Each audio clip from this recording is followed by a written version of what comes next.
বর্ষাকাল, আকাশ হঠাৎ হঠাৎ করে মেঘলা হচ্ছে, বৃষ্টি নামছে। তো মেঘলা দিনে ভাবলাম যে ছেলেকে স্কুল থেকে আনতে যেতে হবে, তার আগে একটু কিছু স্ন্যাক্স বানিয়ে রেখে তারপরে যাই। আর নিজেরও খুব চা খেতে ইচ্ছা করছিল, তাই চায়ের সাথে একটু টা হয়ে যাক। কর্ন পাকোড়াটা কিছুদিন ধরেই দেখছি ভিডিওটা, তো ভুট্টা দুটো কিনে এনেই রেখেছিলাম। চলুন সেই ভুট্টা দুটো দিয়ে আজকে বানানো যাক কর্ন পাকোড়া।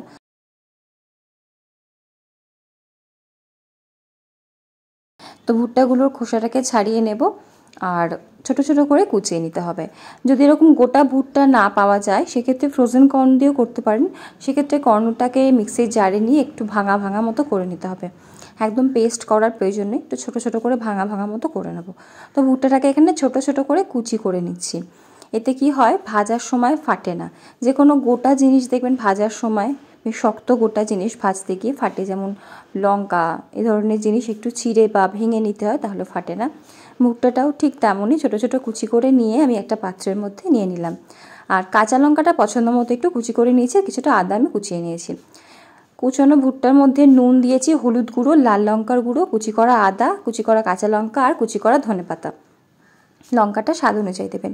বেসন দিচ্ছি আপাতত 2 টেবিল চামচ, তবে আমি যে বেসনটা নিয়েছিলাম প্রায় পুরোটাই লেগে গেছে, একটুখানি শুধু বাকি ছিল, মানে 1/4 কাপ মতো ধরুন বেসন লেগেছে। আর মুচমুচে করার জন্য একটু চালের গুঁড়ো এখানে দিচ্ছি। হাতে ডলে দিচ্ছি জোয়ান আর দিচ্ছি বিট নুন। আমচুর পাউডার বা চাট মশলা যেটাই থাকবে সেটাই দেবো। আর তেল গরম করতে বসিয়ে দিয়েছি, 1 চামচ গরম তেল দেবো। অল্প অল্প জল দিয়ে একটু ঘন করে কিন্তু মেখে নিতে হবে, খুব বেশি যেন পাতলা না হয়ে যায়, তাহলে কিন্তু ভাজতে গেলে অসুবিধা হবে। আমার এখানে জল লেগেছে মোটামুটি ওই 2 থেকে 2.5 টেবিল চামচ পরিমাণে। আর বেসনও কিন্তু আমি আরেকটু ব্যবহার করেছি, দেখুন বেশ টাইট করে কিন্তু মেখে নিয়েছি। আমি এরকম ছোটো ছোটো বলের মতো ভাজছি, আপনারা একটুখানি ছড়িয়ে চ্যাপটাও করে নিতে পারেন। তেলটা ভালো মতো গরম করে নিয়েছি, গ্যাসের ফ্লেমটা মিডিয়ামে রয়েছে। মিডিয়াম থেকে একটু লোয়ের দিকে করে ভাজবো। আর ভাজার সময় একটু উল্টে পাল্টে চারিদিক থেকে যখন বেশ সোনালি হবে ততক্ষণ অবধি কিন্তু ভেজে নেব।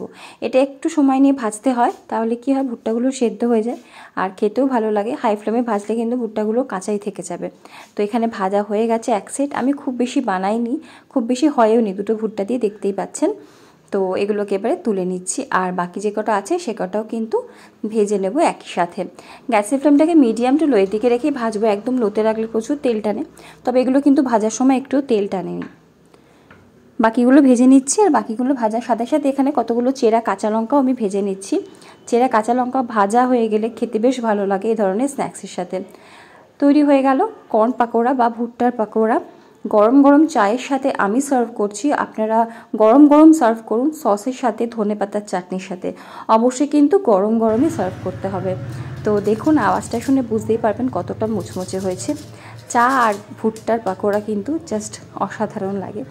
তো একটা ভেঙে দেখাই, বাড়িতে বানান, জানান কেমন লাগলো। ভিডিও ভালো লাগলে লাইক, কমেন্ট, শেয়ার, সাবস্ক্রাইব করে পাশে থাকবেন। সকলে ভালো থাকুন, সুস্থ থাকুন, হাসি খুশি থাকুন। দেখা হচ্ছে পরের ভিডিওতে।